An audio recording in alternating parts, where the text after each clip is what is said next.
So we give praise, esteem, and honor to living Elohim in the name of Yahushua HaMashiach. Pick this up in John chapter 5, verse 39. Search the scriptures, for in them you think you have eternal life, and there they was testified me, and you will not come to me that you might have life. I receive not honor from men, but I know you, that you have not the love of Elohim in you. I come in my Abba name, you receive me not. But another shall come in his own name, him you will receive.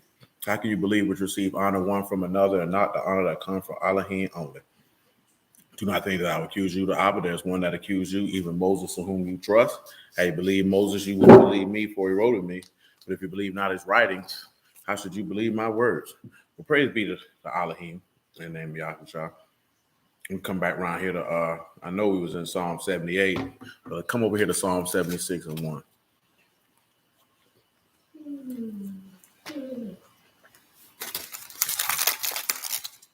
We definitely want to give thanks to Yahuwah for the word during time and for the sustenance that he provided.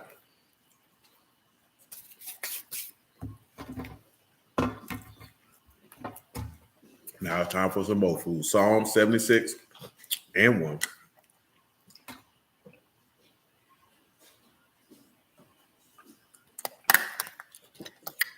In Yehuda is Elohim known. His name is great in Yasharal. In Salem also is his tabernacle and his dwelling place in Zion. That's all we came there for. Because you know that's what we've been dealing with. His house, among other things. Remember, of course, Salem is peace. Always remember that his tabernacle is in peace. That is the place where Elohim dwells. Soak, thicket, lair, cupboard, booth, den, pavilion, tabernacle. Samak and Kra. You understand? Let me try to think of something else besides grab hold for Samak with that right there. Give me one moment. Let me see what we can come up with.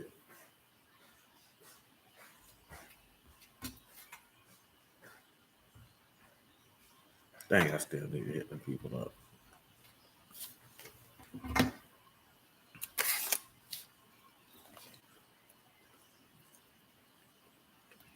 So, what would I say with Samak besides grab hold? Yes, that is what I will do. That is exactly what I'll do. One second.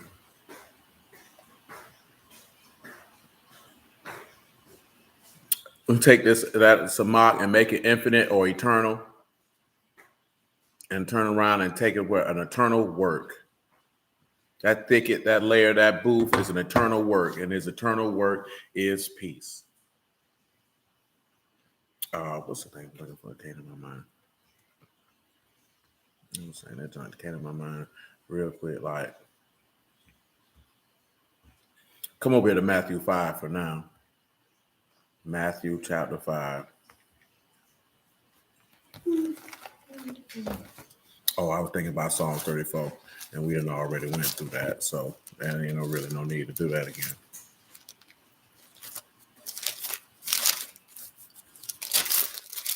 But Matthew chapter 5, verse, you can pick it up at 7. Matthew 5 and 7. Matthew 5 and 7.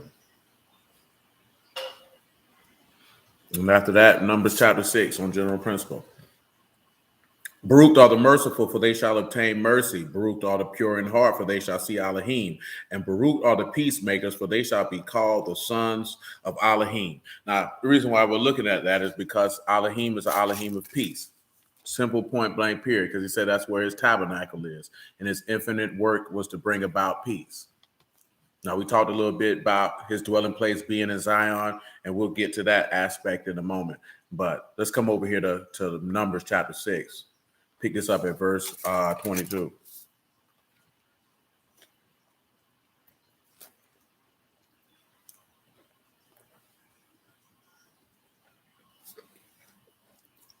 And Yahuwah spake unto Moses, speak unto Aaron and unto his sons, saying, on this wise, you shall Baruch the sons of Yasharal, saying unto them, Yahuwah Baruch thee and keep you. Yahuwah make his face to shine upon you and be gracious unto you. Yahuwah lift up his countenance upon you and give you shalom. And they shall put my name upon the sons of Yasharal, and I will Baruch them. Now notice he said to lift up his face upon you to give you peace.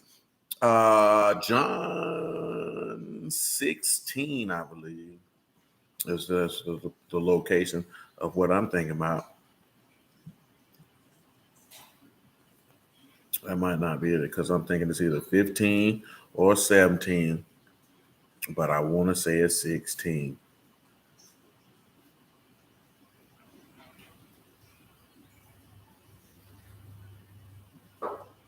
And it is 16.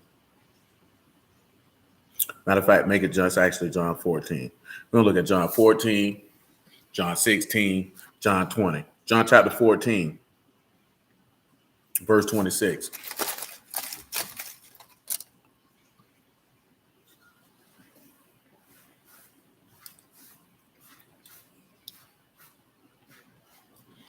John 14, 26. Matter of fact, make it 25.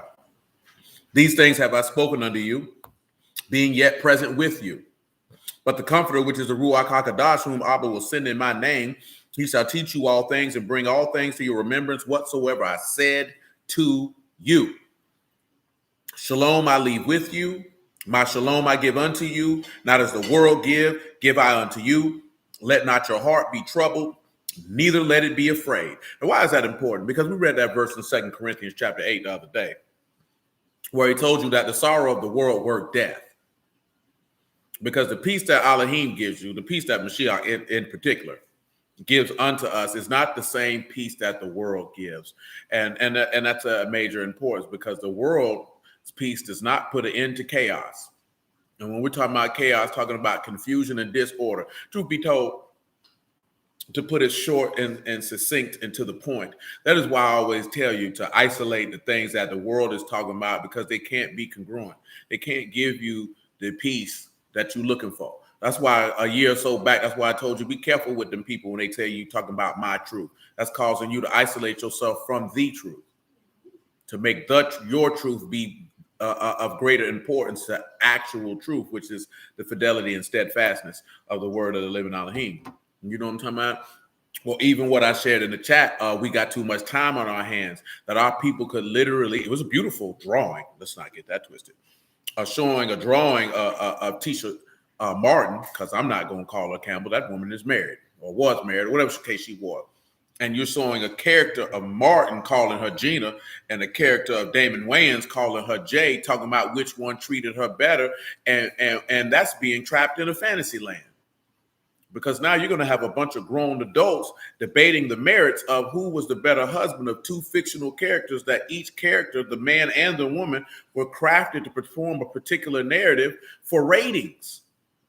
And we're using that as if that is real life and a barometer of which man was the better man. Do you understand how sad that is for a group of people to do that?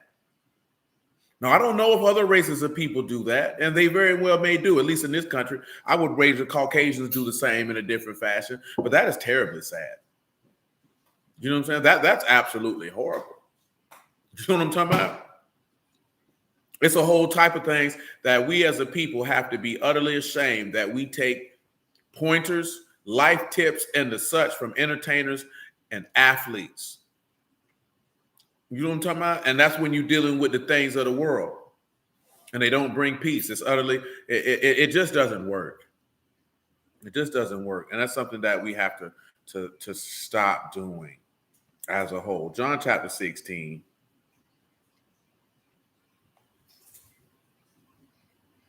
You could pick it up at verse 29.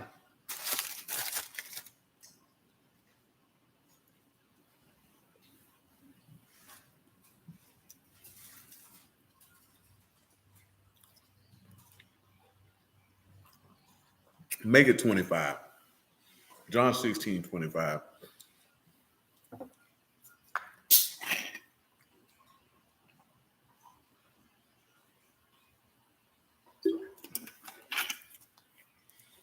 These things have I spoken unto you in Proverbs. But the time come when I shall no more speak unto you in Proverbs, but shall show you plainly of Abba. Now, of course, remember we were talking about that. His dark saying upon the Proverbs in that Psalm 78 that Yahuwah willing we are soon to revisit. how he spoke in Proverbs, dark sayings, and now those sayings are plain upon his resurrection. Now you can see plainly of his Father in heaven and draw near unto him. At that day you shall ask in my name, and I say not unto you that I will pray Abba for you, for Abba himself love you, because you have loved me. And I believe that I come out from Elohim. Now I'm just going to pause and let that marinate in your brain. That's something that many brews don't let really resonate in your brain. When you love and trust in the Son, of course the Father is going to love you, because you gave reverence to the person whom he sent in his stead. Remember, he said, if you've seen me, you've seen the Father. And if you love me, you love the Father. And if you hate me, you hate the Father. There is no difference between the two. So when you love the Son, of course, what you ask of him, that it be according to his will, he's going to fulfill it. I don't think we really weigh that on out. I think the main reason why we don't weigh that on out, because the things that we ask for are not beneficial for us or to his esteem. Let's continue. I came forth from Abba, and I'm coming to the world. And again, I leave the world and go to Abba. His disciples said unto him, Lo, now speak you plainly and speak no proverb. Now we are sure that you know all things, and need not that any man ask you. By this we believe that you come forth from Elohim. Yahushua answered, Do you now believe? Behold, the hour come, yea, is now come, that you shall be scattered, every man to his own. And you shall leave me alone, yet I am not alone, because Abba is with me. These things have I spoken unto you, that in me you might have shalom. In the world you shall have tribulation, but be of good cheer. I've overcome the world. So one of the first aspects of you seeing that in Salem is his tabernacle, and that he is the infinite work of peace has been made manifest, because he has placed peace in us, because we dwell in him, because he overcame the world. And who is he that overcome the world? But he that believed that Yahushua is the son of Elohim. That's going to take you back to dang, it was just in my brain. You were willing, it shall return. It's just in my brain. You were willing, it'll come to mind. But nevertheless, when we looked at a couple things, and it was talking about a covenant of shalom, that shalom, that covenant of peace, we read about it in Ezekiel 37 in that regard when he's speaking these things. And we're talking about that we want to dwell in his tabernacle. Now, you should know from Ephesians chapter 2 that he made peace with the enmity that we had with death. See, he came speak. And in fact, it's like this here, right? We referenced to Isaiah 52:7 the other day. Glad tidings of shalom, speaking peace. You know what I'm saying? Because what are we speaking peace for? That's completeness and tranquility, to have peace over death. And we kind of discussed that the other day. This man came to overcome and overwhelm death, as we were talking about what that was in that Hosea. See, we don't like to deal with all of that, because we don't have our focus on who we need to have our focus on. Our focus needs to be on the everlasting Elohim, the Father and the Son, and through them come life. If our focus is not on that, if your focus is on you or the things that you desire, or just having, see, you're attaining to, and I've told you this for years, you're attaining the information to get to know someone in order to serve them with delight. You know what I'm saying? That's what you're doing. You're taking, because he already knows you, so he doesn't need to take the time to know you. But you're taking the time to learn a man to know what pleases him, so that you can do so. And most of us have not been raised or taught how to please someone who is greater than you. The woman hasn't been taught how to please her man. The man has not been taught how to please his father, grandfather, great-grandfather, or a great man, period. So these type of things are foreign. These things are foreign. This is not a knock. This is just our reality. We have to look at certain things. And I'm mentioning that because I seen a dude made a video about this, but I didn't look at it. About, it might have been a lady. I'm not sure. I know I seen it. And they was like, why women say, Shalom, man, this is shaming. You're shaming me. And see, a lot of things are not shaming. A lot of things are just honest assessments of the state of a particular group of people at a particular time. It's not a negative. It's not a positive. It leads to negativity. Some things can lead to positivity depending on what your point of view and perspective is. But we would have to look at certain things and say, okay, this is not going to work. What can we do to alleviate this? And if you're in a household of people, of young women who have not been taught to, it should be her delight to serve a man, and a young man never was taught to have a delight to serve his father or his grandfather, or even understanding what it is to be in the presence of men who are greater than him, because people have made you to believe that you're great with no accomplishments whatsoever. So therefore, when you're in the presence of someone greater than you can't give him the proper respect and honor due to the accomplishments that he has attained.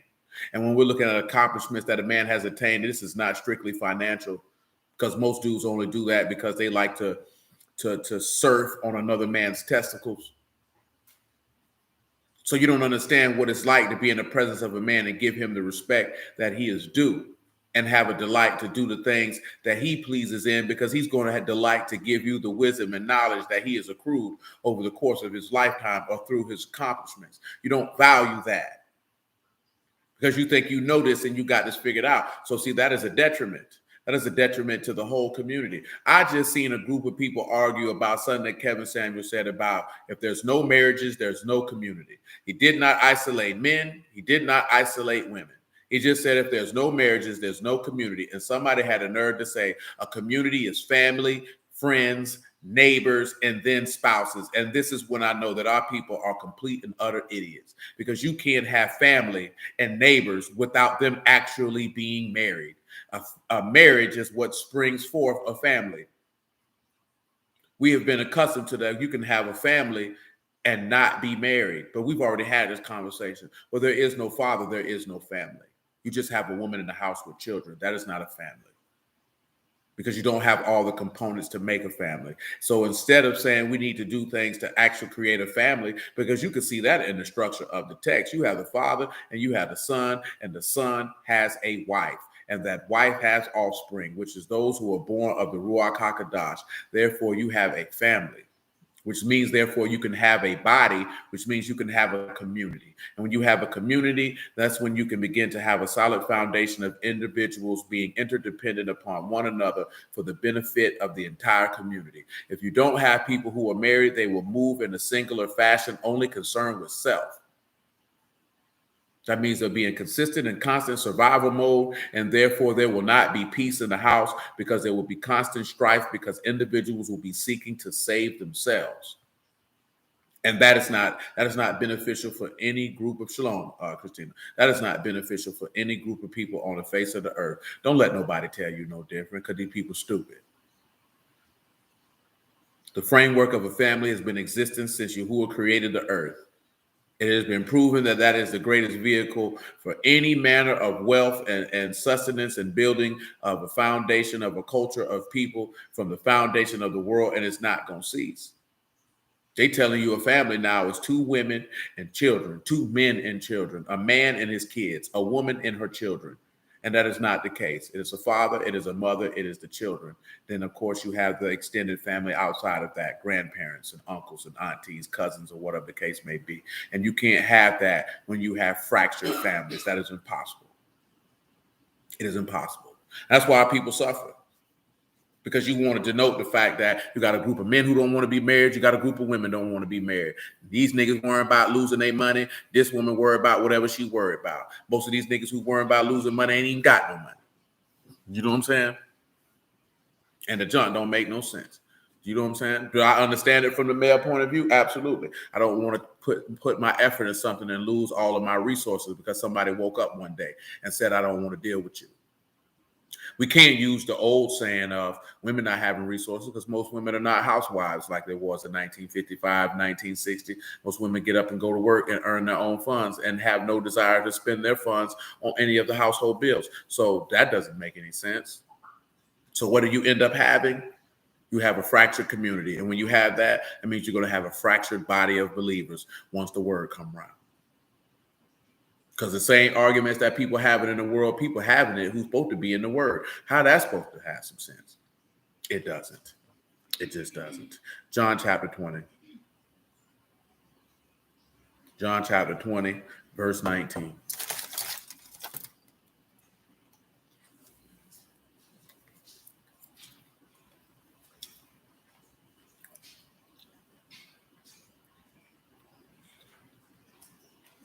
John 20:19.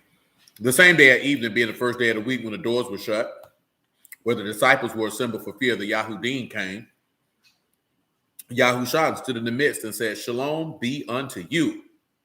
And when he so said, he showed unto them his hands and his side. Then were the disciples glad when they saw the Lord. Then said Yahushua again, Shalom be unto you.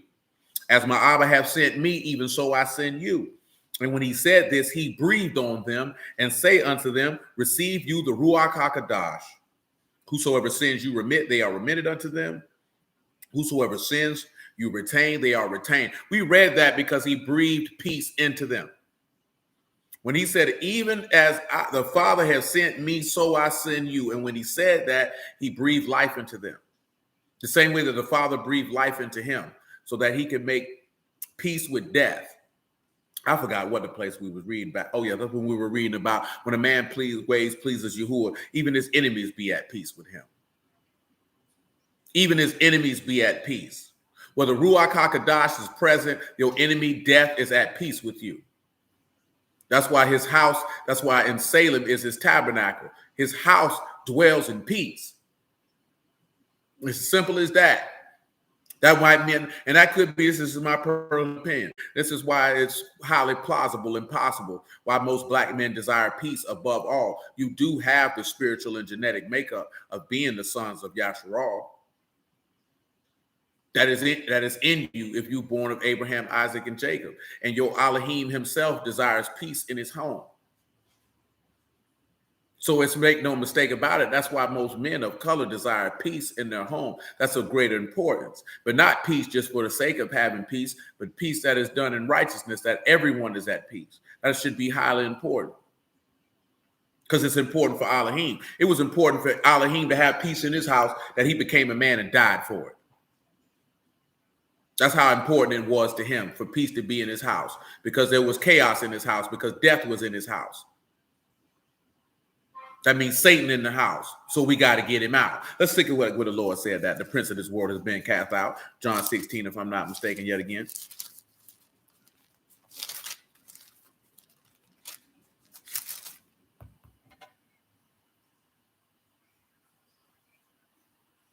I want to say it's at 16:9, but I could be mistaken.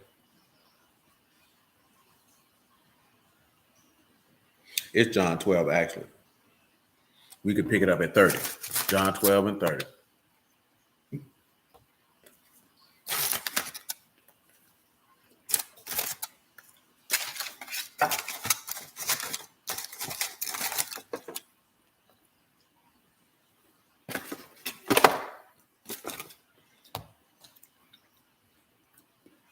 Make it 28.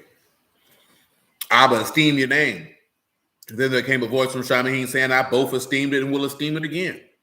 The people, therefore, that stood by and heard it said it thundered. Others said, the Malachim spake to him. Yahushua answered and said, this voice came not because of me, but for your sakes. Now this is the judgment of this world. Now shall the prince of the world, of this world, be cast out. And if I be lifted up from the earth, will draw all unto me. Look at what he said. The prince of this world has been cast out. That means peace has been put to reign in his house, and the bringer of chaos has now been removed. Because who had power over death? That is the devil. So if he had power over death, he had power over chaos. It means he had power over disorder. Satan cannot thrive in an environment where peace dwells. Remember, he said there's no peace to the wicked. So that means if the wicked don't have peace, that means chaos dwell in them. Because chaos and peace can't dwell in the same place. One has to overcome the other. That comes down to who you let win. Do you let the will and desire of the adversary win, or do you let the will and desire of Elohim win? And that's what will determine whether chaos or peace will dwell in your tabernacle. Now, because of the works of Adam and Eve, chaos dwelt in the earth. The first time chaos overwhelmed the earth, you know what he did? He flooded it. The second time, he's going to put it to flames. Because in order to get chaos out, it has to be removed. Elohim will reject it. He cannot dwell in anything other. He has no desire to. Psalm 78.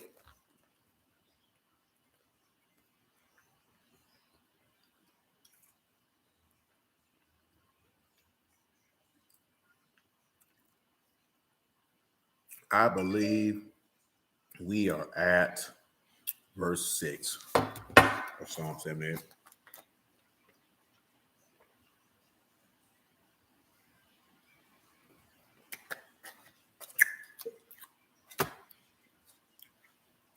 Psalm 78 and 6.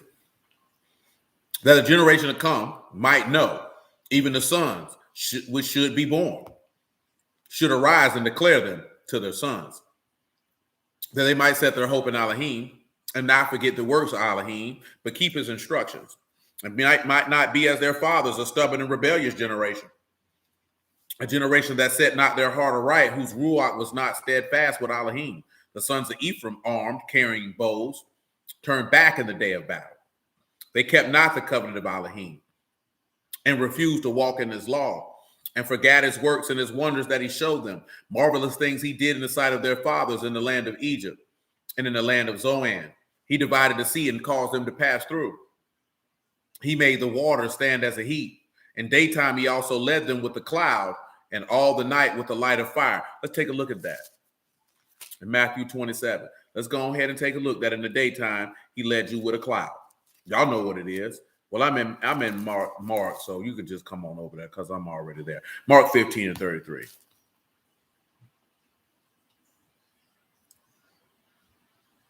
Mark 15 and 33. Of course, cloud is anon. Ayin, noon, and noon. You have known and experienced the seed of life. That's what's in that cloud, because Elohim rides upon the clouds. So when you're looking at the cloud, you know this is in the heavens. That's why in the daytime, he led you in the cloud. Notice, because you the children of the day and not of the night. So of course, Elohim is going to lead you in the day from the heavens. That only makes common sense. Mark 15 and 33. When the 6th hour was come, there was darkness over the whole land until the 9th hour. And at the 9th hour, Yahushua cried with a loud voice, Eli, Eli, lama sabachthani, which is to say, my Elohim, why have you forsaken me? Some of them that stood by when they heard it said, behold, he called Elijah. And one ran and filled with sponge full of vinegar, put it on a reed and gave it to him to drink, saying, let us see whether Elijah will come to take him down. Yahushua cried with a loud voice and gave up the ruach, and the veil of the temple was rent in twain from the top to the bottom. And when the centurion which stood over against him saw that he so cried out and gave up the ruach, he said, truly, this man was the son of Elohim. Now, with that being said, of course, if you look at night, there was a light of fire, because that goes back to the pillars of flame in Genesis 15 that we talked about a couple weeks ago. Because when he was up there, he was a light. We just read it in John 12. We just didn't read it at the top, that he said he's the light of the world. So even in darkness, there was light. And that was to be a light for the people. Remember, that's what that was about, because he's referring to the wilderness. This whole Psalm 78 is referring to the wilderness, if you're unfamiliar with Psalm 78. That's what's being rehashed here. And he's rehashing that to bring you to his tabernacle. If you recall the Song of Moses, I'm not going to read it now. You go read it for yourself. And he talks about how he'll bring you in his tabernacle in the place that he purchased. I'll give you the exact verse that I'm referencing. Praise you, Lord. We straight on to it. Right here in Exodus 15 and 17. You shall bring them in and plant them in the mountain of your inheritance, Zion, from the Psalm 76 that we've started with, in the place, O Yahuwah, which you have made for you to dwell, in the sanctuary, O Lord, which your hands have established. Yahuwah shall reign forever and ever. That sanctuary is established in Salem or in Jerusalem or in the city of peace or the teaching of peace. That's what the city name means. That's why it's important. That's why the priest of Melchizedek was the high priest of Salem, of peace. Elohim is an Elohim of peace. Anyone who dwells with him is going to dwell in peace. That's why he says, seek peace and ensue it, and blessed are the peacemakers. And look at right. It don't matter what you're going through with anybody or this, that, there, and the third. What it come down to, that's why he say, blessed are the peacemakers. That's why he talks about if your brother offends you and he repent, forgive him, because peace is about making reconciliation, that things can walk in tranquility and harmony, where chaos and confusion can end. And that takes humility on one or both individuals to bring that about. See, Elohim humbled himself and became a man to bring that about. Can you humble yourself under his mighty hand to bring that about? Because he's going to have peace in his house. He's going to have that. That's why he say, "Part from me, you workers of iniquity. I never knew you," when they came knocking on the door. And he said, "I don't know you." Remember, he says that Salem is his tabernacle. And that's Sok, and that's Samak and Ka. That man has done an infinite work, an eternal work. That eternal work that he did was peace. Because he brought peace between you and the Father, you and death. That's the peace that he brought, so that you could be brought back to the city of peace. That's why he said the law will go forth from Jerusalem, because he's going to teach you peace. That's what's going to keep you at peace with Elohim. And 2 Kings 17 is an example of that. When they brought those strangers in the land and they knew not the manner of the God of that land, they did not have peace. He brought lions upon them to devour these people. They did not have peace. They had to bring Levites in to teach them peace. You understand? That's why you were ejected out of the land, because you did not have peace. That man is not going to have any level of disorder or confusion in his presence. He's not going to have it. And see, that doesn't fall at the feet of a woman. Now, I don't want none of you niggas be around here talking about, see, that's the woman. That's your job to make sure that that doesn't happen. That doesn't mean you have to be a tyrant about it. Doesn't mean you have to be a douche about it. But peace is of the utmost importance. Now, remember when we were talking about that brawling woman in a wide house, if this individual wants to be consistently and constantly contentious, then they just have to be removed. See, there's a difference from having contention and being contentious. See, contention is a matter. Contentious is continual. That's continual. That's someone who is constantly seeking to be at odds in all matters. And you can't do anything with that. That ain't just got to be your woman. That's anybody, period. You can't do anything with that. And that's what you're going to find out if you're trying to serve Yahuwah and you run into the world. The world is constantly going to be contentious with you. They're not going to contend on a matter. They're going to fight with you consistently. That's why you have to remove yourself from the world. It's the only way that you're going to have the peace that you desire. A lot of people seek peace of mind. They don't get the peace of mind because they don't let the word of Elohim reign in their hearts. So how are you going to have it? See, you'll have peace of leb or peace of mind if you know the word dwelling in you, because death has no power over you. So why would you not be at peace? He said, we're not as others who say, you know what I'm saying, that don't have hope. I told you this the other day, man. I'm telling you, right? And it's dead serious. Especially considering what happened to my little cousin, man. His fourth is what he decided to do. He didn't have no hope. See, if you have the word of Yahuwah, you have some manner of hope. When young men, and I'm talking about men because I'm a man, I can speak on that. When a man loses hope, it's over. And I'm telling you, it's only two things that they're going to do. Well, maybe three. And I think two of them coincide together. They're going to quit on life, which means they're just going to decide to be an alcoholic or a drug addict or a bum, or they're going to kill themselves. Because if you don't have any hope to believe that there is something to expect, something to continue to labor towards that you're going to receive, then you're not going to have the desire to continue. Now that might be that's going to be different in a woman's mind, because women don't lose hope like men lose hope in the same avenue and movements, because what is expected of a woman is not expected of a man, and vice versa. So it is different. Now, I've told you pressure is self-inflicted, but of course, there's an inherent underlying pressure. We've had this conversation before for men to produce. And then we've also had this conversation, no matter the age, it is just, see, people can say it, oh, men got feelings and this, that, and the third. That's just banter talk on the internet that people say. But most men are not treated as if they have feelings and emotions. So then on top of whatever they may be feeling in life, period, they still have that underlying pressure of being a man that they must produce and perform. And for whatever situation and circumstance that man finds himself in, if he loses hope, that is when his desire to live will begin to wane.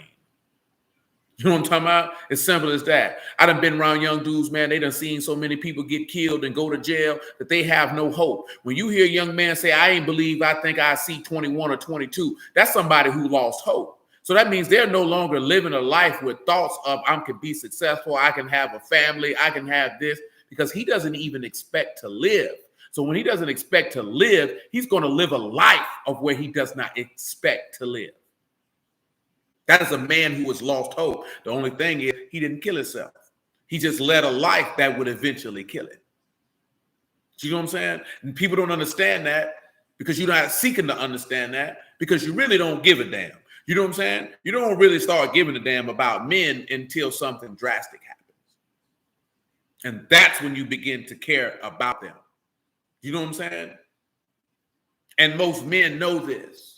Like I told you what I mentioned, what a young lady mentioned to me, why men can't just talk to their woman. Because if that man was to lay the real deal thoughts and feelings in his head to that woman, and she does not have the mental and emotional capacity to handle that, she will no longer respect that man as a man, and she will begin to disrespect him viciously. And if she's spiteful, she's going to throw it in his face at the most inopportune time when he's at a low state. And most men have experienced this. It's only a handful of women in the earth that can even have the emotional and mental capacity to understand that he heavy is the head that wears the crown and the burden that's upon his shoulders. To not sit back and look at him, oh, that nigga weak, that nigga a coward, this whole nigga crying. See, nobody wants to have that conversation in reality, because you know that it happens, and most women know this is how they think when they hear this type of stuff, but they don't want to seem to be insensitive by saying it out loud that, yeah, I really don't give a damn what that nigga going through. I really don't give a damn what he has to deal with. I don't care. You know what I'm saying? That nigga better perform and benefit me. That's all I know. And as a man, you can't be upset with that because that's how she's wired. That just is what it is. You know what I'm talking about? But that doesn't mean that it doesn't bother most men and their soul. I'm just telling you this here because, and like I told y'all the other day, man, your sons got feelings, your sons got thoughts, and your sons have emotions. And so do your brothers, and so do your husbands, and so do your fathers, and so do your grandfathers. And just because they don't wear them on their sleeve and talk about them incessantly every 15 to 20 minutes does not mean that they exist. So that means that if you want to be a benefit to him, to be more cognizant of the fact of knowing that that man does have emotions and feelings and do the things that I say and do because they negatively impact that, knowing that he has the burden to carry the whole family on his shoulders. That's his burden. When I say burden, not burden in a negative, but burden by definition of that's his responsibility. See, you can't, I've told y'all men this here before, you can't turn around and say you want a wife and then don't want the responsibility that comes along with that. You can't say you want to have kids and then you don't want the responsibility that comes with that. If you don't want the responsibility that comes with that, then that means you would need to be a eunuch for the kingdom of Shamahim's sake and live your life into the continual and constant service of Yahuwah and go forth and so on. But in reality, most people don't want that life. And not because you just hate Yahuwah in that fashion, but because you desire the things that go along with having an actual family. That's what Paul was talking about in 1 Corinthians 7. There's nothing wrong with that. The man who doesn't is greater, but the man who does is still good, because that's a different thing. Everybody ain't been given that calling. Because, of course, we've discussed this. The family is a manifestation of the kingdom of heaven on earth. So to do that, you're still performing his will. Individuals who have that ability to do that, they mainly use for the service of ministry. You know what I'm talking about? That's just not a random dude at the house. Because if you ain't going to have no wife and no kids, that man going to put you in the field and you're going to do some work. You know what I'm talking about? Because what else you got to do? You think you finna sit up at the house and do nothing? Well, that man going to put you to work. And as he should. Psalm 78. Verse 15. He clave rocks in the wilderness and gave them drink as out of the great depths. Pause. Now, he said he gave you drink as out of the great depths. So this was already in my brain when I looked at the verse, when we were talking about the verse before this, that we were going to have to discuss this. Well, of course, when we talk about drink, it is to give drink or to irrigate or water or cause to drink water. Shakah, Shan, Kuf, and Hay. Behold, you've been paired to the light, or pairing to the last Adam, because he's going to cause you to drink. Now, he told you that he gave you drinks out of the great depths, and this is where your mind should have been stirred as soon as you heard depths, because you should have known depths was to home. Even if you didn't know it was to home, which is the deep, the subterranean waters, or the abyss, or the grave. Let's take a look at something in the law, Genesis 2. You should have known, because he didn't give you water out the depths in the wilderness, did he? No, he didn't. You got water out of a rock. And this man is telling you that he gave you water from the depths. Well, let's look and see what he was telling you about. We're going to get to the glistering stones and the wood and the timber, all these things, if you will permit. But we have to set the stage for every single solitary thing that we can get, so you can understand what is in this man's house. Genesis 2 and 4. And why he want peace in his house. And for those who desiring, if you haven't looked it up, to whom is Tau, Hey, U, and Meme. So you can sit back and behold, he has secured you the covenant of the Ruach, because of the waters that come from the abyss, or the grave, or the depths, or the subterranean waters, abyss, whatever you want to say. After Genesis chapter 2 and verse 4, we're going to Zechariah 13 and 1, if my memory serves me correctly. These are the generations of the Shamahim and of their rats when they were created in the day that Yahuwah made the earth and the heavens. Every plant of the field before it was in the earth, and every herb of the field before it grew. For Yahuwah Elohim had not caused it to rain upon the earth. There was not a man to till the ground. And there went up a mist from the earth and watered the whole face of the ground. Now let's just take a look at mist. We've discussed it before, but it never hurts to discuss it again. When we look at mist, of course, you have odd, simple mist, a vapor, a fog, if you will. Aleph, Dalet, strength of the sacrifice. And it tells you that this vapor watered the whole face of the ground. Watered, again, is sakah. It is to give drink. The word that you already seen, and you know ground, is Adamah. And if that's Adamah, that means there was a mist of the ground that watered the sons of Adam. It gave him something to drink. Zechariah 13 and 1.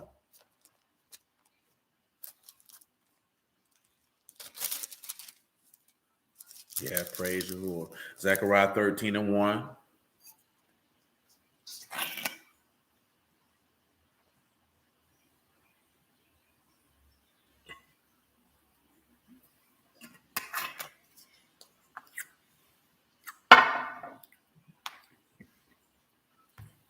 In that day there shall be a fountain open to the house of David, for the inhabitants of Jerusalem, for sin and uncleanliness. Now, some of you, you're familiar.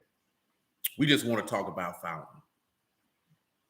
And of course, you know that is Makor, a spring of fountain, a source of life, Meme, Kuf, U, and Raj. So again, you see the blood of the last Adam has secured you life.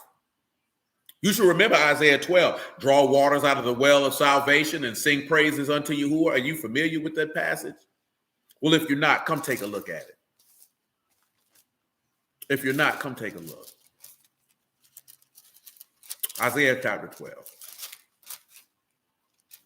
And I say, if you're not familiar, 12 and 1, I say get yourself familiar. Because for me personally, this I just don't reference it as often as Isaiah 26. But Isaiah 12 should definitely be in your mind. Anybody who knows, you know, I reference Isaiah 26 verses 3, 4, 5, whichever ones it is, and Job 19, 25 on down quite often. Because they resonate with me for the reasons that they resonate with me. Everybody else may have verses that resonate with you for whatever reason they resonate with you. But since I mentioned Job 19:25, after I read this, I'm certainly going to read it because I was thinking of it in my mind and the words are jumping up in my brain, which means we have to read it. Isaiah 12:1. And in that day you shall say, "Oh, Yahuwah, I will praise you. Though you were angry with me, your anger is turned away and you comfort me." Did you understand how we already read that he say the comforter which I will send, which is the Ruach HaKodesh? Why was he angry with you? He was angry with you because of your sin. And he said he has not appointed us to wrath, but unto salvation through our Lord Yahushua HaMashiach. You understand? Praise Yahuwah indeed. So when you look at this, right? He was angry with you. Wrath was biting upon your head, but he comforts you. See, let's take a look at all that, man. Let's thank the Lord, man. Just thank the Lord. That's all you can do.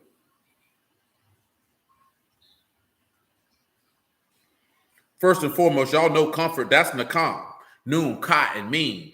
You know what I'm talking about? The separation to the ruach of life, to the spirit of life. This is how he's able to comfort you. This is how you know that this is the ruach hakadash. But then when you look at angry, he was angry with me. And that's a knock. He was displeased. The anger of Elohim. We ain't got enough time to read about why this man was displeased. See, one of the things what makes you who are displeased is either non-repentance or not making an error whole by making somebody whole or whatever the case may be. He was angry with us. Let's look at that. Verse 2, behold, Elohim is my salvation. I will trust and not be afraid. Yahuwah is my strength and my song. He has become my salvation. Again, when we're talking about song, and in this one here, what you have here is Zimroth, a song of praise, a music, a melody, Zayin, Meme, Rosh, and Tau. See, you don't understand something, right? When you preach the gospel of Elohim, when you preach the gospel of Yahushua, you're singing a song of praise. Because he said, Yahuwah has sung, given unto me a new song. Because when that's why I referenced Exodus 15. Hey, man, what's going on, Brother Langford? I'm mixing Exodus 15. Song of Moses. That was a song of praise. He was praising this man for the works that he had done. Y'all do know that, right? That's what Moses was doing. So when you begin to manifest the gospel of Yahushua and the works, the wonderful works that he have done, that you declare them unto your sons, that they may not be a rebellious generation as their fathers whose heart would not set aright with Elohim, not by being not steadfast in his covenant, you're singing a song of praise. See, singing a song of praise is not contentious to you just singing a song. It's you literally singing his praises. Y'all are familiar with that terminology. I sung his praises. He sings her praises. That's what that is. You're speaking of them in a praising manner. That's why we were talking about that in Genesis 49, that Yehuda is who your brethren shall praise. Because in Yehuda is Elohim great and his name is known. And that's why we were looking at the apostles preaching his name in Jerusalem or in Yehuda, because they were singing his praises. And remember, we read that in Acts 5, those men got stoned and in prison for singing his praises. And the time will come when many of us will be killed and imprisoned for singing his praises. That's why he sit back and tell you that he is my strength and my song. He is your faith. And not only that, that's your song. That's who you praise. Of course, y'all know strength is O's. Let's continue. Therefore, with joy shall you draw water out of the wells of salvation. And in that day you shall say, hallelujah, call upon his name, declare his doings among the people, make mention that his name is exalted. Exalted is sagad, to be high, to be inaccessibly high, to set on high, to be exalted of Elohim, Shan, Gamal, and Bat. You understand? The messenger has paired you with his house. Therefore, if he has paired you with his body, then you would exalt the head of the house. That's why people always tell you to acknowledge the man of the house, because the man of the house is to be exalted. And Yahushua is the man of the house. So therefore, exalt him. It's very simple. Sing unto Yahuwah, for he have done excellent things. This is known in all the earth. Cry out and shout, you inhabitants of Zion, for great is the Kadash one of Yasharal in the midst of you. Do you remember what we read in Ezekiel 37? Where he said he will set his tabernacle in the midst of who? In the midst of Yasharal. And he set his tabernacle, i.e. his Ruach HaKadosh, i.e. his son, in the midst of you, which is in your heart. Therefore, he is dwelling amongst you. He has made a tabernacle with you. This is highly important. Job 19 and 25 on general principle.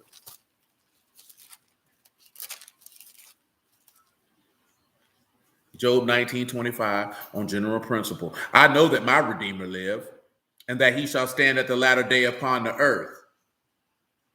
And though after my skin worms destroy this body, yet in my flesh shall I see Elohim.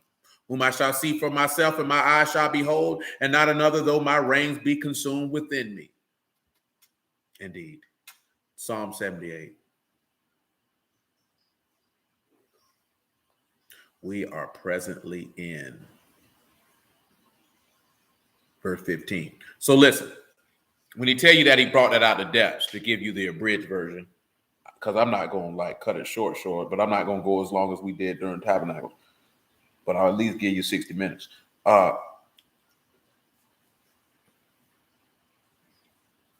When you look at the water out of the depths, you know the depths is the grave. You know that when that stone was rolled back from that grave, which is what that Zechariah 13 was referring to, a fountain, and you know that from the stones being rolled, that watered the flocks, that water from the depths is Mashiach giving you everlasting water to drink from the grave, which is the well of life that you can drink from.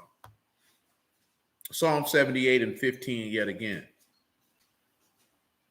He clave the rocks in the wilderness and gave them drink as out of the great depths. He brought streams also out of the rock and caused waters to run down like the rivers. And they sinned yet more against him by provoking the Most High in the wilderness. They tempted Elohim in their heart by asking meat for their lust. Yet they spake against Elohim, and they said, can Elohim furnish a table in the wilderness? Well, we see that he furnished a table in the wilderness, and you've seen that. Hold on, I want to see if I want to use any of these words. You've seen that when Mashiach sat down and said, take, eat, this is my body, and take, drink, this is my blood. Because it's a rock, which is to set in order, arrange. Can he arrange and set in order a table in the wilderness? And you saw him do that. Verse 20, behold, he smote the rock that the waters gushed out and the streams overflowed. Can he give bread also? Can he provide flesh for his people? Well, you know this. He smote the rock, waters gushed out. John 19 and 25.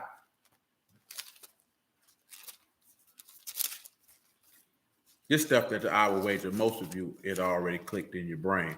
But if not, praise Yahuwah, we'll read it anyway. I'm sorry, I said 25 when it's really 33. But we'll pick it up at 28. Amen, Brother Langford. John 19 and 28. After this, Yahushua, knowing that all things were now accomplished, that the scripture might be fulfilled, say, I thirst. Now there was a set of vessel of full vinegar, and they filled a sponge with vinegar and put it upon hyssop and put it in his mouth. When Yahushua therefore had received the vinegar, he had said, it is finished. And he bowed his head and gave up the ruach. The Yahudim, therefore, because it was preparation that the body should not remain upon the stake on the Shabbat, for that Shabbat was a high Shabbat, besought Pilate that the legs might be broken and that they might be taken away. Then came the soldiers and brake the legs of the first and of the others which were crucified with him. But when they came to Yahushua and saw that he was dead already, they brake not his legs. But one of the soldiers with a spear pierced his side, and forthwith there came out blood and water. And that blood and water was to give drink to all those who were there. And the waters gushed out, and they overflowed. Let's look at overflow. And we'll look at streams on general principle. Streams is Nahal, which is a stream, palm tree, torrent valley, shaft actually. I said I'll take that out of the door when I'm finished. Gushed out is Zud, which is the gush, Zayin, U, and Bat. The cutting of the sun has secured you life. Overflowed.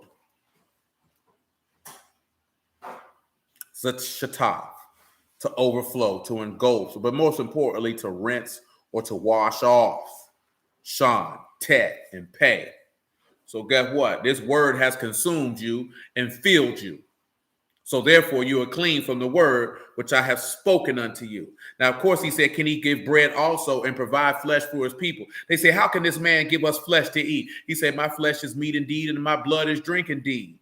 And if whosoever eat my flesh and drink my blood will live by me, even as I live by Abba. That's what the Lord said. So he gave you bread and provided flesh for his people. We just didn't regard it. Let's continue in Psalm 78 and 21. Therefore, Yahuwah heard this and was wroth. So fire was kindled against Jacob, and anger came up against Yasharal, because they believed not in Elohim and trusted not in his salvation, which continues on to this day. We don't have any Aman in Elohim, nor do we have any Patak in Yahusha, because that's what you got right there for salvation and hope. Patak, Yahusha, that's what you got. You want some of that? Huh? You want some of that? No, that's oh, I had neglected that was present. Verse 23, though he commanded the clouds from above and opened the doors of heaven, and he rained down manna upon them to eat, and had given them the corn of heaven. Man did eat angels' food, and he sent them meat to the full. He caused the east wind to blow in heaven, and by his power he brought in the south wind. He rained flesh also upon them as dust, and feathered fowls like the sand of the sea. And he let it fall in the midst of their camp round about their habitations. So they did eat and were filled, for he gave them their own desire. They were not estranged from their lust, but while the meat was yet in their mouths, the wrath of Elohim came upon them and slew the fattest of them and smote down the chosen of Yasharal. Now, he say they were not estranged in their lust. When you look at estranged, it's Zer. They became strange to Elohim. Now, why is that important? Because he said he gave them their desire. See, what ends up happening when you begin to not trust in Elohim and to trust in your own lust and desire, he give it to you and it makes you strange to him, meaning you are no longer a familiar friend. Let's continue. For all this they sin still and believe not his wondrous works. You know what I'm talking about? That's that John 15, if you would. If I wouldn't have came, they would have not had sin, but now they come and have no cover for their sin. That's the same thing happened in the wilderness. Yes, that's right. He rejected them, which goes back to that conversation we had about being reprobate. Therefore, their days did he consume in vanity, and their years in trouble. And when he slew them, then they sought him, and they returned and inquired early after Elohim. And they remembered that Elohim was their rock, and the high Elohim their redeemer. Nevertheless, they did flatter him with their mouth, and they lied unto him with their tongues. For their heart was not right with him, neither were they steadfast in his covenant. See, that's what I was talking about when I was telling the brother, like, who I don't need no woman to tell me I believe in you and I love you, but then her works say differently. See, if you as a man need validation from the words versus the actions, you have a problem. So what she say she love you, but her works say that she doesn't. That means no matter what she's saying out of her mouth, her heart is not right nor steadfast with you. That's why we can sit back and be like, people do that to Yahuwah. And people like, you can still love God and sin. So you saying you love him with your mouth, you're flattering him with your mouth. Flatter in this particular passage means the word is patah. And that is to be enticed, to be deceived, also to be gullible, to be open-minded, and to be simple. So when he's sitting back looking at us here, he said, nevertheless, you're lying with your mouth. See, come over here to Isaiah 48:1. That shows an example of that. That man say you're lying. So what good is that? Isaiah 48:1.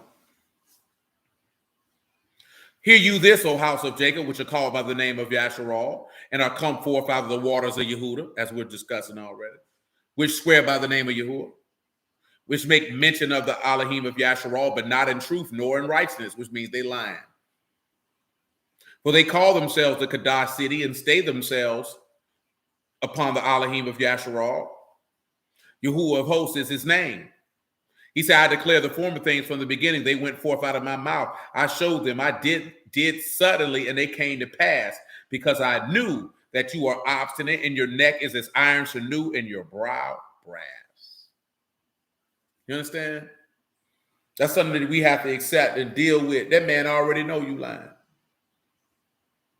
He would rather, he say, your heart wasn't right with him, nor were you steadfast in what you agreed to do.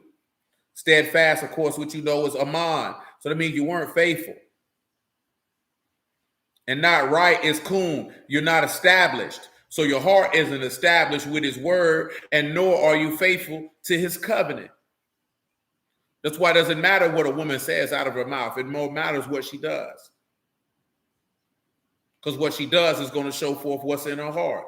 Nevertheless, and y'all should know that, just from the simple he says, it's not what goes into man do or defiles him, but what comes out. Because evil things proceed out of a man's heart. At least Hebraically, Kira, yes. Hebraically, yes. I think we dealt with that when Son in Proverbs some years back. You probably don't even remember that jump so long ago. That was definitely like 2016. But yeah, to be open-minded Hebraically, if there was such a word, to be open-minded and the doctrine of godliness is to definitely be gullible, just simple-minded. You know what I'm saying? And we won't necessarily say stupid, Kira, because stupid is but you reject. But you could be easily deceived because you have the mind of a child, as it says in what it is, Ephesians, that we don't be tossed to and fro as children with every wind of doctrine. When you're a babe, then you're open to anything and you'll be gullible. So you can be easily deceived. That's what naive means. You don't know. You just believe whatever. You just walk around here ho-hum, dumb, if you would. Verse 38, Psalm 78. But he, being full of compassion, forgave their iniquity and destroyed them not. Yea, many times he turned his anger away and did not stir up all his wrath. That's why I be telling y'all in the aspect of dealing with the children. You want to deal with the children the same way Yahuwah deal with you, by having long patience, not having the frustration to repeat yourself, being stern and maintaining frame. And even though you may be moved to wrath, that wrath doesn't come forth, that you show forth the mercy and compassion of Elohim, that the child may learn to respect you. I'm talking about respect, the fear, the reverence, the honor. That they know that wrath can be executed, but you don't execute it. But they also know that their behavior is not acceptable, and you're explaining to them why their behavior is not acceptable, that they might have the fear that they ought to have, the respect and honor and reverence that they ought to have, that they know wrath can come, but it doesn't, because you have to learn how to balance that. Wrath can't be the go-to, because if the wrath of man don't work the righteousness of Elohim, Elohim is long-suffering and slow to wrath and slow to anger. That doesn't mean that he's not slow to rebuke. Doesn't mean he's not slow to chasten. He's slow to being angry and he's slow to wrath, because Elohim is patient. He declared that in his name. He's long suffering, and patience is a fruit of the Ruach and one of the great attributes of the living Elohim that every last one of us must master. More specifically, the men.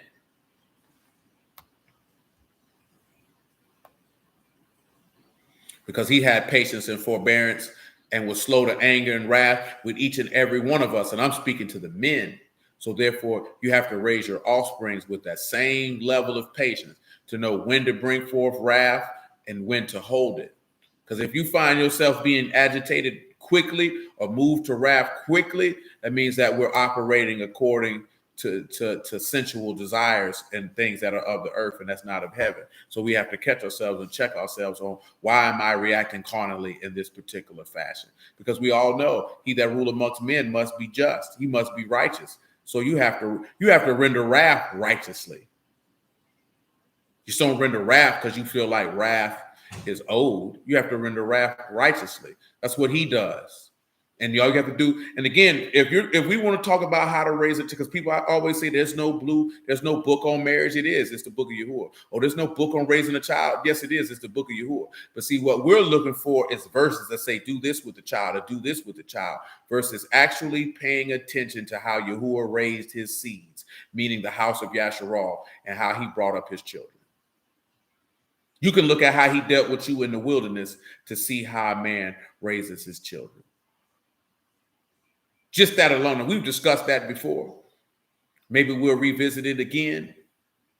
But if you want to see how to raise a child, to correct a child, to comfort a child, to humble a child, to love a child, to chasten a child, to teach a child, and all of that is contained from Exodus to Deuteronomy with extreme precision and detail, to be truth be told. Matter of fact, let me get that verse I'm talking to y'all about being slow to wrath, if y'all not familiar with it. I think it's in the book of Proverbs.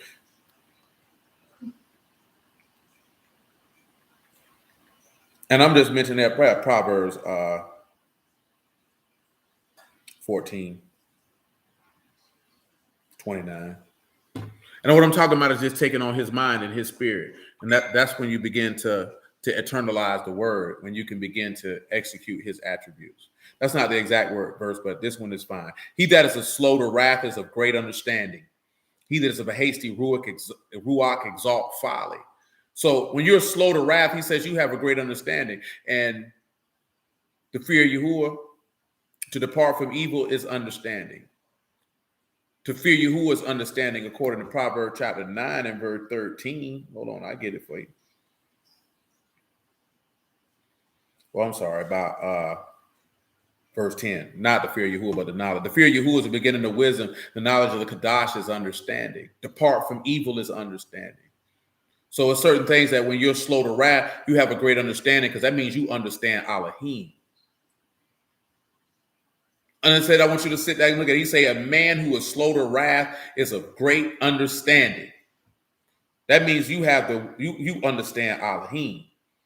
That was James 1. I was referring to James 1 and 19. Wherefore, my beloved brethren, let every man be swift to hear, slow to speak, and slow to wrath. For the wrath of man work not the righteousness of Elohim. And we've seen that with David. We've seen that with Jacob. That's not the righteousness of Elohim. When we begin to understand that, we begin to understand him. Again, that goes back to the point I made earlier. You're learning about someone to understand how to serve him and what he delights in, not what we delight in, not what we believe is correct and how do we conduct ourselves, but becoming more like him. When you find yourself reacting and thinking like him, then you're very close to everlasting salvation. Back to Psalms 78. You know what? Because we had our time. What verse did I even stop at? Verse 39 of Psalm 78. I will read that much. For he remembered that they were but flesh, a wind that pass away and come not again. That's what you have to look at. That's what I'm talking. You have to remember that's a child. So he doesn't have the mental, emotional, and spiritual faculties that you have. You have to remember that's a woman. That's the weaker vessel. She doesn't have what you have. We talked about that before. He knoweth your frame, but you are but dust. He said that he remembers that you are but flesh, a wind that pass away and come not again. So then he begins to look at, I'm greater than you. So how could I be moved to an extreme level of wrath to somebody who I know has frailties and foibles and things that will inherently cause them to not operate at the capacity that I operate? Therefore, I have to extend the patience, the goodness, the forbearance, and forgiveness unto them to bring them along, i.e. the nurturing or bringing to maturity, as written in Ephesians. How often they provoke him in the wilderness and grieve him in the desert. Yeah, they turned back. This is Psalm 78 and 41. They turned back and tempted Elohim and limited the Kadash one of Yasharal. They remembered not his hand, nor the day when he delivered them from the enemy. And we have to make sure that we remember our first love and that we forget that not. When you look at limited, it is tava, and it is the pain, to cause trouble, to grieve. It is tau, it is u, and it is hey. And all they did is, behold, they forgot the covenant that they were secured to, and that caused him pain or sorrow.